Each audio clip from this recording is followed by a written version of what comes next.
हमारा क्या हो गया फंडा। जैसे इसके बांसुरी को मैंने बचाया तो एयर ट्रैवल करना स्टार्ट किया। कितना सिंपल सा है, लप्पू सा है गाइस।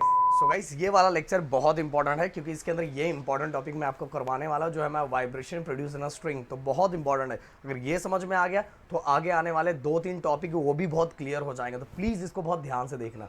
तो चलो कुछ टर्म्स है जो मैं आपको फटाफट बता दूँ। सबसे पहला ये हमारा है फ्लूइड मतलब बांसुरी। ओके, इसके अंदर छोटे छोटे होल्स आपको दिखाई दे रहे हैं। जैसे इसके बांसुरी को मैंने बजाया तो एयर ट्रैवल करना स्टार्ट किया। तो ये जो पहला वाला है यहाँ गाइज, यहाँ याद रखो मिनिमम फ्रीक्वेंसी वाइब्रेशन, मतलब वाइब्रेशन बहुत मिनिमम रहेगा। वाइब्रेशन की जो फ्रीक्वेंसी होगी बहुत मिनिमम रहेगी, इसीलिए इसको हम बोलते हैं fundamental frequency. And fundamental frequency denoted by n. Okay, minimum frequency of vibration of stationary wave is called fundamental frequency. तो वो हमारा ये पहला वाला है जहां वाइब्रेशन जो है, वाइब्रेशन की जो फ्रीक्वेंसी है वो मिनिमम है, और इसीलिए इसको हम क्या बोलेंगे फंडामेंटल फ्रीक्वेंसी। एक और चीज आता है गाइस, एक और चीज हमें पूछा जाता है हार्मोनिक। हार्मोनिक मतलब क्या होता है, देखो आपको बताओ, ये फर्स्ट हार्मोनिक है, ये सेकेंड हार्मोनिक है, ये थर्ड हार्मोनिक है, ये फोर्थ हार्मोनिक है। मतलब कहने का मतलब क्या है guys, integral integral multiple of fundamental frequency. जैसे मैं आपको बताऊं, ये एन, ये 2n, ये 3n, ये 4n, ये 5n। तो इंटीग्रल मल्टीपल ऑफ, इसका नंबर कितना है 1, कुछ नहीं लिखा है मतलब 1। Integral multiple of fundamental frequency. तो ये क्या है सेकेंड हार्मोनिक। ये क्या है ये वाला, इसको हम क्या बोलेंगे थर्ड हार्मोनिक। इसको कौन सा हार्मोनिक बोलेंगे फोर्थ हार्मोनिक। तो इंटीग्रल मल्टीपल ऑफ मतलब कितना हमने मल्टीप्लाई किया 3, तो ये कौन सी हार्मोनिक होगी थर्ड हार्मोनिक। ये हमने कितना मल्टीप्लाई किया 4, इसलिए कितना कौन सा हार्मोनिक हो गया फोर्थ हार्मोनिक। जितना जितना आगे आगे हम बढ़ेंगे, जितने जितने होल कवर करेंगे उतना वो क्या हो जाएगा, उतना वो हार्मोनिक हो जाएगा। अगर एक और मैं बोलूँ आगे एक और होल आ जाता है तो ये क्या हो जाएगा, इसके साथ बाकी क्या हो रहा है मल्टीप्लाई हो रहा है। तो integral multiple of fundamental frequency. तो ये कौन सी हार्मोनिक हो गया फिफ्थ हार्मोनिक। ओके, बहुत सिंपल है। इसके बाद गाइस ओवरटोन। ओवरटोन क्या होता है सिंपल सा बताता हूँ। अब मान लो ऐसा, ये हमारा, चलो ये फिर से ऐसे ही बनाता हूँ मैं। ये हमारा फर्स्ट होल, ये सेकेंड, ये थर्ड, ये फोर्थ। क्लियर। तो गाइस ये तो फंडामेंटल है, ये तो पहला है। अब ये जो सेकेंड है गाइस 2n है, इसके ऊपर ओवरलैप कौन हो रहा है, ये वाला हो रहा है। देन इसके बाद थर्ड वाले पे कौन ओवरलैप हो रहा है, ये दोनों ओवरलैप हो रहे हैं। फोर्थ वाले पे, फोर्थ जो हम अपना जो हार्मोनिक है फोर्थ हार्मोनिक है, इस पे ओवरलैप कौन हो रहा है, ये। तो गाइस पहला ओवरलैपिंग कहाँ हुआ है, पहला ओवरलैपिंग 2n मतलब पहला ओवरलैपिंग यहाँ हुआ है ना। इसके आगे कोई है क्या, तो यहाँ कोई ओवरलैपिंग नहीं हुआ है, बट यहाँ पहला ओवरलैपिंग हुआ है। तो पहला ओवरलैपिंग हुआ है मतलब ये फर्स्ट ओवरटोन है। यहाँ गाइस यहाँ क्या है, दूसरा ओवरलैपिंग हुआ है, पहला ये देन दूसरा, तो दूसरा ओवरलैपिंग है, तो ये हमारा हो गया सेकेंड ओवरटोन। ओके, यहाँ अगर हम आएंगे तो हमारा तीसरा ओवरलैपिंग, पहले को छोड़ दो क्यों, पहला उसके आगे कौन ओवरलैप करने के लिए, जो फ्रीक्वेंसी को ओवरलैप करने के लिए आगे कोई नहीं है ना। तो यहाँ से स्टार्ट होगा, तो ये पहला, ये दूसरा, ये तीसरा, ये फर्स्ट ओवरटोन, ये सेकेंड ओवरटोन, ये थर्ड ओवरटोन। अगर आपसे कोई पूछे कि बताओ अगर कोई ऐसा है जिसका हार्मोनिक फिफ्थ है, फिफ्थ हार्मोनिक है, तो उसका ओवरटोन कितना होगा, बस एक कम कर देना, पहले वाले को निकाल देना, तो ये हो जाएगा fourth overtone. Okay, overlapping of harmonic is overtone. Okay, अब देखो अगर आपसे कोई बोले कि 100 हार्मोनिक है, अब पहला वाला जो मैंने बताया था वो पहला वाला कि कोई उसके आगे ओवरलैप करने के लिए थोड़ी कोई है, तो पहला वाला थोड़ी, सेकंड वाला पहले पे ओवरलैप हो रहा है, तो सेकंड वाला फर्स्ट ओवरटोन हो गया। ओवरटोन नाम से ही पता चल रहा है। अब 100 हार्मोनिक है, चलो मुझे कमेंट में लिख के बताना 100 हार्मोनिक का ओवरटोन कितना होगा, कमेंट में लिख के मुझे फटक से बताना। और ये सभी चीज़ें मैंने यहाँ लिखी हुई जो जिसको आप आराम से पढ़ सकते हो, आराम से समझ में आ जाएगा। ओके, देखो ये लिखा है फर्स्ट ओवरटोन। सेकेंड वाला जो है, जो सेकेंड वाला फर्स्ट पे ओवरलैप हुआ है, पहला ओवरलैप हुआ है, तो फर्स्ट ओवरटोन। देन इसके बाद थर्ड ये थर्ड, अपना थर्ड कौन सा, थर्ड हार्मोनिक है, थर्ड हार्मोनिक है, तो ओवरटोन क्या हो गया, second overtone. Clear. So guys आगे vibration produce in a string. अब गाइस अपने को क्या फाइंड करना है, ये जो स्ट्रिंग दिया हो मैंने आपको बताया था कि कोल्ड ड्रिंक का ढक्कन ले लो, उसके अंदर 2 होल करो और ऐसे ऐसे करोगे तो उसके अंदर हमें वेव बनता हुआ दिखाई देगा। तो स्ट्रिंग के अंदर कितना वाइब्रेशन होता है उससे रिलेटेड वाला हम क्या करेंगे, डेरिवेशन फाइंड करेंगे।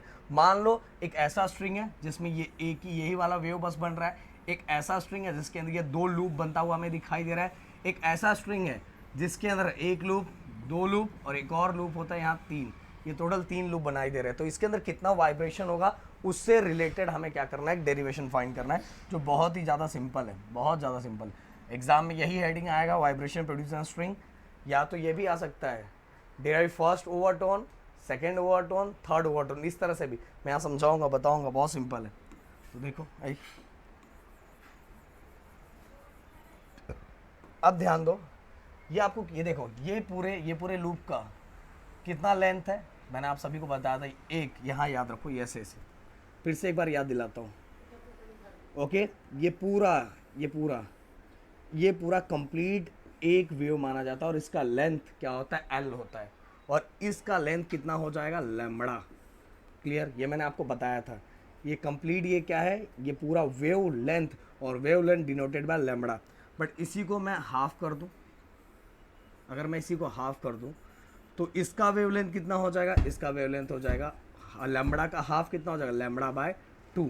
क्लियर, और मैं इसको और हाफ कर दूं, इसको और हाफ कर दूं तो इसका हो जाएगा लैम्बडा बाय 4। और ये सभी मैंने इसके पहले वाले लेक्चर में एक्सप्लेन किया, तो प्लीज़ इसके पहले वाला वीडियो ज़रूर देखना। कैसे, चलो मैं फिर से एक बार बताता हूँ। ओके, ये कंप्लीट वेव, इसको मैं कंप्लीट कर देता हूँ, ये complete wave.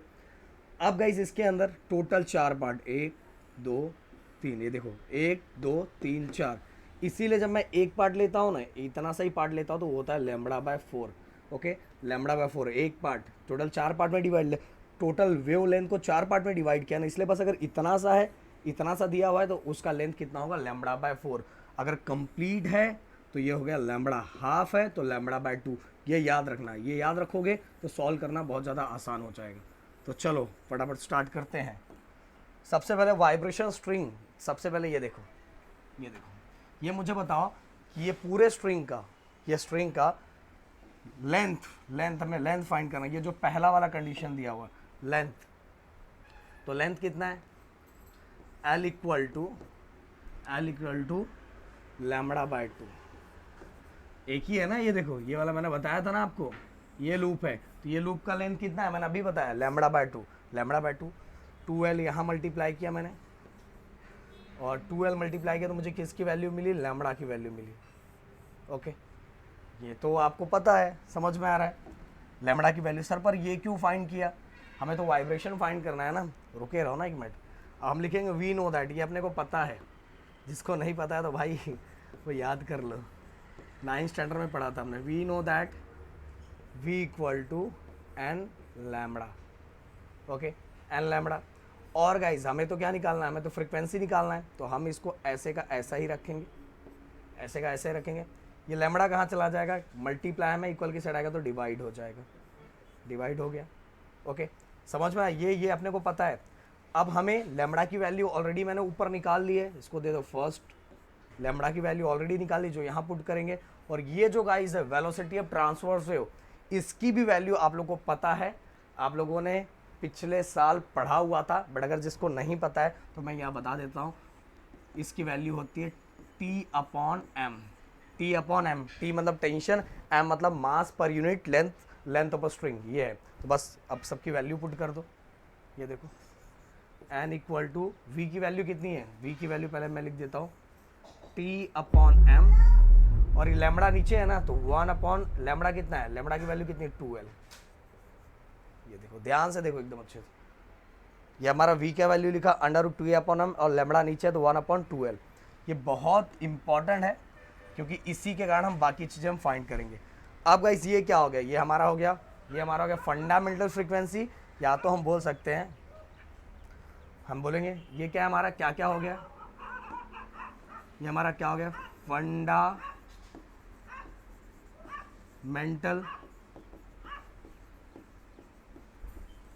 Frequency. Fundamental frequency के साथ और क्या है, हमारा फर्स्ट हार्मोनिक है। सही बात है ना, फर्स्ट हार्मोनिक है। फंडामेंटल फ्रीक्वेंसी या फर्स्ट हार्मोनिक। अब गाइस हम दूसरा निकालते हैं, सेकंड।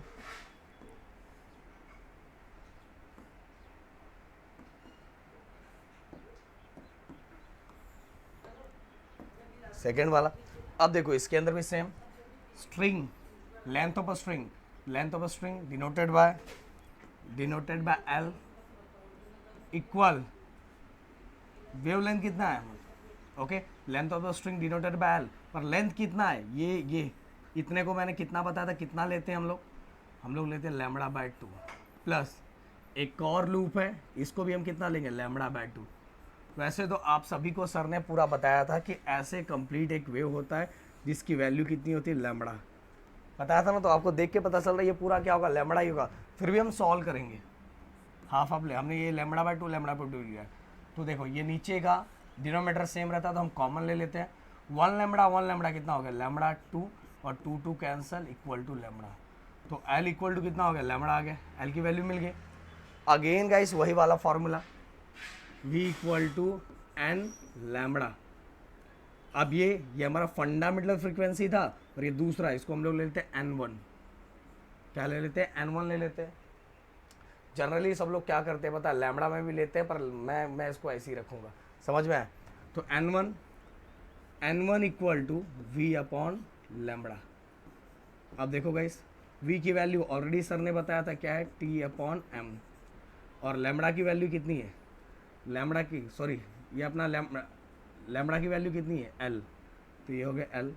अब यहाँ ध्यान दो, इसको और इसको कंपैरिजन करना है, कंपैरिजन छोड़ो, पहले मैं ऐसे लिखता हूँ, n1 इक्वल टू ऊपर और 2, ऊपर भी 2 से मल्टीप्लाई, नीचे भी 2 से मल्टीप्लाई। अब बोलोगे सर ये आपने क्यों किया, ऊपर और नीचे 2 से, ऊपर और नीचे 2 से 2/2 से मल्टीप्लाई क्यों किया, 2/2 से क्यों मल्टीप्लाई किया, तो बताता हूँ, इधर ध्यान दो। ये कुछ दिखाई दे रहा है, ये वाला, ये दिखाई दे रहा होगा ना, तो ये अगर मैं इतना पार्ट आपको दिखाऊं, ये वाला ऐसा ऐसा ऐसा इतना वाला पार्ट दिखाऊं, तो ये पार्ट यहाँ, ये किसकी वैल्यू दिख रही है, n की वैल्यू दिख रही है, तो क्या मैं इसको ऐसा लिख सकता हूँ, n1 इक्वल टू 2n। ये देखो वो पूरी वैल्यू को मैंने क्या लिख दिया, n1 इक्वल टू 2n, और ये हमारा हो जाएगा, इसको हम क्या बोलेंगे, ये जो हमने अभी सेकंड फाइंड किया वो हमारा क्या हो जाएगा। पहली बात तो पहला ये रहेगा सेकंड हार्मोनिक, और साथ में पहला ओवरलैपिंग हुआ है, पहला ओवरलैप हुआ है, तो ये होगा हमारा फर्स्ट ओवर टू हो गया, second harmonic and first over two, clear. अब चलते हैं आगे की तरफ, फिर से इसको ध्यान से देखो, इसके अंदर तो एक बनाया नहीं है, हम खुद से बना देंगे इसको। अब देखो lambda by 2 lambda by 2 lambda by 2, length of a string, तो length of a string equal to lambda by 2 plus lambda by 2 plus lambda by 2, तो ये कितना हो जाएगा, ये 2 डिनोमीटर सेम कर देंगे, 1 lambda 2 lambda 3 lambda. But guys अपने को तो किसकी वैल्यू चाहिए, लैम्बडा की वैल्यू चाहिए, क्योंकि लैम्बडा की वैल्यू नीचे पुट करना है, तो ये 2 ऊपर आएगा, 3 नीचे आ जाएगा, तो ये हो जाएगा lambda equal to 2l upon 3, lambda की वैल्यू मिल गई। बस अब इसके जगह पे क्या करना है, पुट करना है, v equal to n2 lambda, n2 lambda, और n2 को अब ऐसे ही रखेंगे v अपॉन लैम्बडा। अब v वेलोसिटी ऑफ स्ट्रिंग अभी बताया था मैंने कितना होता है, t अपॉन m, और लैम्बडा की वैल्यू ऑलरेडी लैम्बडा की वैल्यू हमने निकाली है, देखो लैम्बडा इक्वल 2l अपॉन 3 है, पर यहाँ लैम्बडा नीचे है ना, तो ये नंबर भी क्या हो जाएगा, उल्टा। तो ये कैसे हो जाएगा, ये कैसे हो जाएगा, मैं आपको बताना चाहूँ तो ये देखो ध्यान दो अच्छे से, यहाँ ध्यान दो, हमें देखो v की वैल्यू हमने लिखी t अपॉन m, और लैम्बडा यहाँ नीचे है, यहाँ जो हमें पुट करना लैम्बडा नीचे है, पर यहाँ लैम्बडा की वैल्यू क्या है 2l अपॉन 3, तो यहाँ नीचे पुट करना है, इसलिए बस हम उसको उल्टा कर देंगे मतलब 3 ऊपर आ जाएगा, 2l कहाँ आ जाएगा, नीचे आ जाएगा, हो गया, वैल्यू पुट कर दिया। अब ध्यान से देखो, फिर से आंखें ओपन करके इतने पार्ट को देखो, ये किसकी वैल्यू दिख रही है, fundamental integral multiple of fundamental frequency. तो n2 3n, तो ये हो गया आपका थर्ड हार्मोनिक। ये फर्स्ट हार्मोनिक, ये सेकंड हार्मोनिक और ये थर्ड हार्मोनिक। बट मैं आप सभी से कमेंट सेक्शन में चाहूंगा कि कौन सा ओवरटोन है। ओवरटोन प्लीज कमेंट में लिख के मुझे बताना कि कौन सा ओवरटोन है। तो चलो आगे एक और छोटा सा क्वेश्चन है जो लॉ ऑफ वाइब्रेटिंग स्ट्रिंग, ये एग्जाम में 2 मार्क्स के लिए पूछा जाता है। तो मैं तो हमेशा यही बोलूँगा, बस इतना ही याद रखो। इतना अगर आपको याद है ना तो आपका काम हो गया है। ये बस इतना याद है। ये आपको पता है, ये L है लेंथ ऑफ द स्ट्रिंग, ये टेंशन ऑफ द स्ट्रिंग, ये हमारा क्या है, मास पर यूनिट लेंथ। ओके, मास पर यूनिट लेंथ या तो लीनियर डेंसिटी भी उसको बोला जाता है। मास पर यूनिट लेंथ बोलो या लीनियर डेंसिटी बोलो। एग्जाम में अपने को आएगा explain law of vibrating string. तो भाई एक लॉ ऑफ लेंथ है, एक लॉ ऑफ टेंशन है, एक लॉ ऑफ मास पर यूनिट लेंथ है। बस इतना ही, मतलब लॉ ऑफ लीनियर डेंसिटी है। बस ये 3 लॉ है। और जिस लॉ का रिलेशन बताओ बाकी चीज़ों को कांस्टेंट बताओ। जैसे मैं अगर बोलूँ पहला लॉ ऑफ लेंथ, तो ये हमारा fundamental frequency is inversely proportional to length in the string. एक ऊपर है एक नीचे, मतलब दोनों के बीच का रिलेशन जो इनवर्सली प्रोपोर्शनल है। मतलब फंडामेंटल फ्रीक्वेंसी बढ़ेगा तो लेंथ ऑफ द स्ट्रिंग क्या होगा, लेंथ ऑफ द स्ट्रिंग क्या होगा, कम होगा। तो इसीलिए इनवर्सली प्रोपोर्शनल रिलेशन है। और जब ये रिलेशन आप बता रहे हो fundamental frequency is inversely proportional to, याद करने की जरूरत नहीं, बस ये याद है ना तो हो गया काम। Fundamental frequency is inversely proportional to length of the string where tension and mass पर यूनिट लेंथ इज कांस्टेंट। मतलब जिसके बीच का रिलेशन बता रहे हो और बाकी चीजों को क्या बता दो, कांस्टेंट बता दो, यही काम खत्म। देखो यहाँ लिखा है the fundamental frequency of string is inversely proportional to length of a string if tension and mass पर यूनिट लेंथ आर कांस्टेंट। तो बाकी रिलेशन को क्या बता दो, कांस्टेंट बता दो। अब देखो, अब दूसरा चलते आगे। अगला एक हमने लेंथ ऑफ अ स्ट्रिंग का लॉ कनेक्ट कर दिया फंडामेंटल फ्रीक्वेंसी के साथ। अब दूसरा ये देखो, ये दोनों ऊपर ऊपर ही है, मीन्स ये लॉ क्या हो जाएगा, fundamental frequency is directly proportional to square root of tension in the string. ये टेंशन था ना, तो डायरेक्टली प्रोपोर्शनल, क्योंकि दोनों है ऊपर ही है। मतलब कहने का मतलब फ्रीक्वेंसी बढ़ेगा तो टेंशन भी क्या होगा, बढ़ेगा। फ्रीक्वेंसी कम होगा तो स्ट्रिंग के अंदर का टेंशन भी क्या होगा, कम होगा। तो ये क्या होगा, कैसे हम लिखेंगे, fundamental frequency directly proportional to square root of tension in the string where length and mass पर unit length are constant. Okay, हो गया, 2 लॉ खत्म हो गया। अब तीसरा लॉ, वैसे आगे आपको स्लाइड पे लिखा हुआ है बट मैं यहाँ डायरेक्ट ही बता देता हूँ ना। देखो ये क्या लिखा है, इनवर्सली प्रोपोर्शनल है ये। ओके, ये हमारा मास पर यूनिट लेंथ, मतलब मास पर यूनिट लेंथ बोलो या लीनियर डेंसिटी बोलो। तो length of fundamental frequency is inversely proportional to, ऊपर नीचे है ना, inversely proportional to square root of mass पर यूनिट लेंथ या तो लीनियर डेंसिटी वेयर, इसको छोड़ के बाकी टेंशन और लेंथ क्या होगा, if tension and length are constant. हो गया खत्म, ये देखो खत्म। Linear density, the tension and vibrating length of the string are constant. हो गया ये 3 लॉ। ये एग्जाम में 2 मार्क्स के लिए पूछा जाता है। इतना सिंपल सा है, लप्पू सा है गाइस। तो यहाँ आज का जो मुझे पढ़ाना था वो खत्म होता है। मिलते हैं हम जल्दी बहुत सारे नए टॉपिक के साथ, और आगे की चीज़ें बहुत सिंपल है अगर सब चीज़ें हम लाइन वाइज बहुत अच्छे से देख रहे हो। तो thank you so much guys, जय हिंद दोस्तों।